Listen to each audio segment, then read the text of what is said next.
Assalamualaikum warahmatullahi wabarakatuh. Anak-anakku sekalian, kelas 10 IPS 1, Alhamdulillah kita bisa berjumpa kembali pada materi di bab 3 ini, yaitu mengenai tentang busana muslim. Nah, sebelum nanti masuk ke tentang busana muslim, terlebih dahulu mungkin Bapak sampaikan kenapa kita harus belajar mengenai busana muslim. Di antaranya, di sini kita harus memahami dan menyadari bahwa memang sebagai salah satu identitas bahwa kita ini adalah manusia, bukan hewan, maka tentunya kita harus berbusana. Nah, busana ini memang banyak banyak cabangnya gitu. Ada busana yang bisa katakanlah busana yang tidak sesuai dengan aturan Islam ataupun tidak sesuai dengan aturan syariat, ada busana yang sesuai dengan aturan syariat ataupun busana muslim dan muslimah. Nah, maka dari itu kita harus mengenal terlebih dahulu, jangan sampai kita tidak tahu mana yang termasuk busana muslim, mana yang tidak termasuk, yang termasuk busana yang bukan bagian dari syariat Islam. Nah, terkhusus untuk perempuan di sini jangan khawatir, andai saja misalkan di antara kalian semua yang menggunakan hijab itu tidak menghambat terhadap aktivitasmu, ya. Andai saja sebagai seorang nantinya sebagai seorang guru sudah jelas bisa menggunakan motor dan sebagainya, itu tidak menghambat aktivitasmu. Oleh karena itu, kalaupun seandainya sebagai seorang tentara perempuan, polwan perempuan, itu tidak akan menghambat terhadap aktivitas dan pekerjaan kalian semua anak-anak sekalian. Nah, perhatikan sini. Ini bagian dari bentuk busana-busana yang dikatakan tidak sesuai dengan syariat Islam. Di sini bagian dari contoh adalah busana untuk laki-laki terlihat pahanya, kemudian dengkulnya juga terlihat, sementara busana ini berhubungan dengan menutupnya aurat seseorang. Di sini ada contoh dari busana perempuan, gitu ya. Di sini terlihat memang ditutupi, namun apa namanya terlihat ataupun transparan sesuatu yang terdapat dalamnya. Ini juga bukan termasuk bagian dari syariat Islam. Oleh karena itu, kita patut hindari dari busana yang seperti ini. Kenapa sih kita harus menggunakan pakaian? Pakaian di antara fungsinya adalah satu sebagai penutup aurat. Ya, ingat yang membedakan antara hewan dengan manusia adalah di antaranya busana. Yang membedakan antara hewan kemudian non muslim dan muslim adalah menutup aurat. Itu. Apa sih aurat itu? Aurat itu adalah bagian tubuh dari seseorang yang harus ditutupi ketika dalam keadaan sholat dan ketika di depan bukan mahramnya. Ya, bagian tubuh yang harus ditutupi dari seseorang ketika dalam keadaan sholat dan ketika di depan bukan mahramnya atau orang lain. Itu aurat. Nah, maka dari itu wajib sekali kita untuk menutup aurat. Kemudian yang kedua sebagai perhiasan, dalam artian seseorang yang menggunakan busana muslim itu akan memperindah dirinya. Tiga, sebagai pelindung. Ketika ada seorang laki-laki yang nantinya melihat, andai saja misalkan satu melihat perempuan yang terlihat auratnya, yang kedua melihat perempuan yang menutup auratnya, maka tentunya laki-laki ini akan lebih dominan untuk menggoda perempuan yang terlihat auratnya dibandingkan dengan menggoda perempuan yang menutup auratnya. Inilah yang menjadikan sebagai pakaian sebagai pelindung. Kedua, pakaian juga sebagai pelindung dari teriknya matahari dan dinginnya cuaca.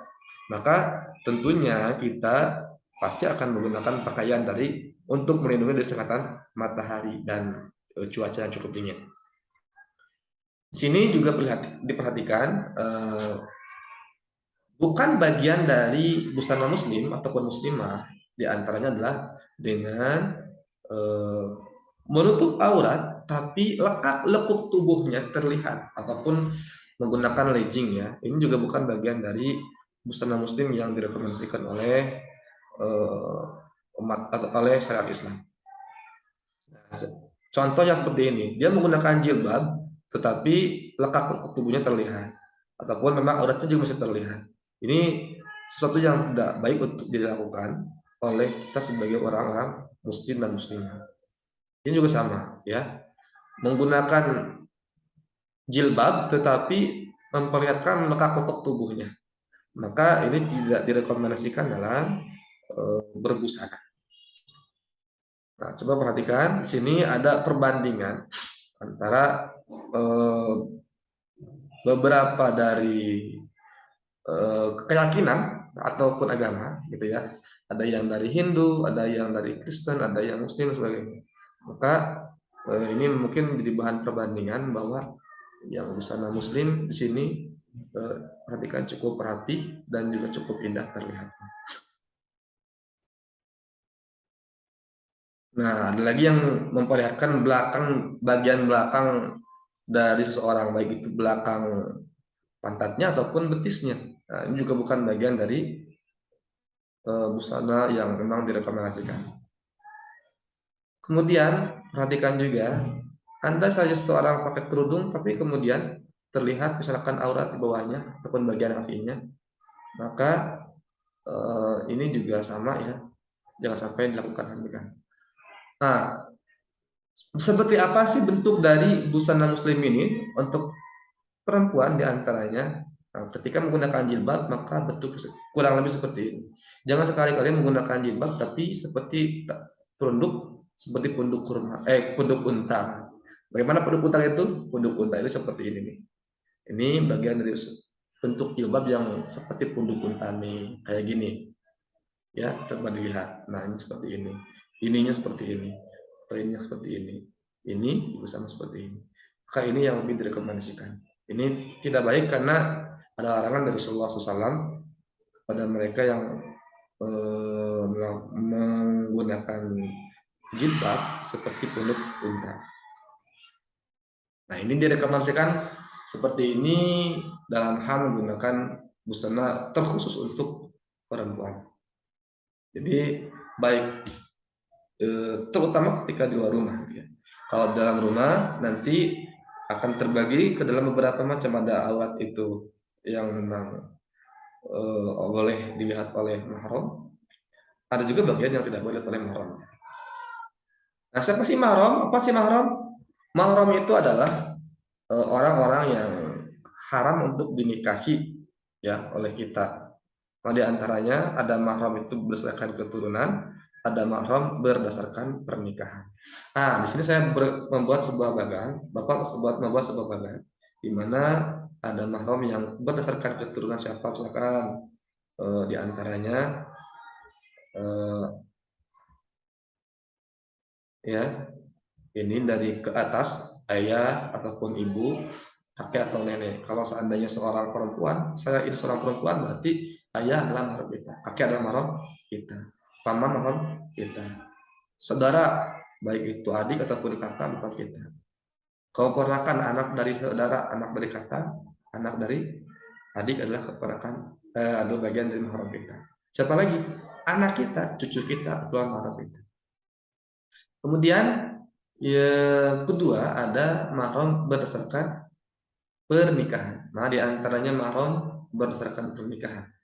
Maka ketika saya menikah dengan suami atau istri, maka perlu catat ya, suami dan istri ini lebih dari mahram. Jadi status suami ataupun istri ini lebih dari mahram. Karena makna mahram sendiri kan namanya adalah haram untuk dinikahi. Sementara suami sudah menikah, kan? Ya, kapasitasnya itu lebih dari mahram. Kemudian siapa sih yang termasuk mahram berdasarkan pernikahan? Ada mertua kita. Mertua adalah mahram kita, haram untuk dinikahi.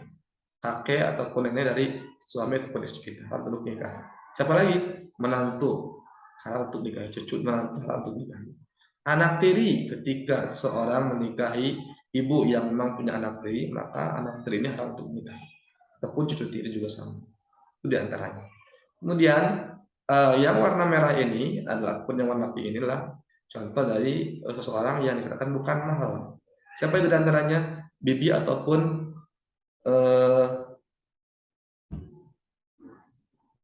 Jika memang eh, anak bibi ataupun anak paman, maka di sini katakanlah sepupu itu bukan mahram, maka hati-hati ketika seandainya seseorang itu memperlihatkan auratnya, karena itu bukan mahram dan boleh dinikahi, gitu ya. Yang kedua, saudara tiri. Saudara tiri bukan mahram. Makanya ketika satu rumah antara saya dengan kita dengan saudara tiri, maka itu tidak diperbolehkan untuk memperlihatkan auratnya. Karena itu bukan mahram, hukumnya haram. Saudara ipar juga sama, ponakan ipar juga sama. Siapa lagi? Paman ataupun bibi dari suami ataupun paman atau bibi dari istri. Itu juga bukan mahram, haram untuk haram untuk memperlihatkan auratnya dan dosa ketika diperlihatkan auratnya. Nah, itu diantaranya apa namanya yang berhubungan dengan aurat yang dapat dilihat oleh mahram, gitu ya. Kemudian bagi mahram laki-laki ini silakan dicek saja. Pada dasarnya sama saja sebenarnya antara mahram laki-laki dengan mahram perempuan. Yang intinya kalau seandainya mahram laki-laki, kalau laki-laki berarti ke atas, ke pinggir, ke bawah itunya perempuan, gitu ya. Lawan jenisnya gitu. Sementara kalau perempuan ke atas, ke pinggir, ke bawah itu adalah laki-laki ataupun ya lawan jenisnya juga. Jadi sekali lagi fungsi dari busana ini adalah untuk menutup aurat, sementara aurat ini diantaranya terbagi beberapa macam, gitu ya. Ada beberapa macam, ada aurat dalam keadaan sholat, ada aurat dalam keadaan di luar sholat. Yang di luar sholat ada aurat yang di depan mahramnya, ada aurat yang bukan di depan mahramnya ataupun orang lain. Nah, untuk yang depan mahramnya maka boleh melihat ataupun terlihat aurat kecil saja. Sementara yang di depan ataupun yang bukan mahramnya itu haram untuk melihat suara auratnya. Maka dari itu, Bapak menghimbau kepada kalian semua kelas 11 10 IPS 1 agar senantiasa untuk menutup aurat kita. Karena dengan menutup aurat kita, maka secara tidak langsung kita sedang memuliakan diri kita sendiri. Baik, itu saja pertemuan dari kita hari ini. Mudah-mudahan ada manfaatnya. Terima kasih. Assalamualaikum warahmatullahi wabarakatuh.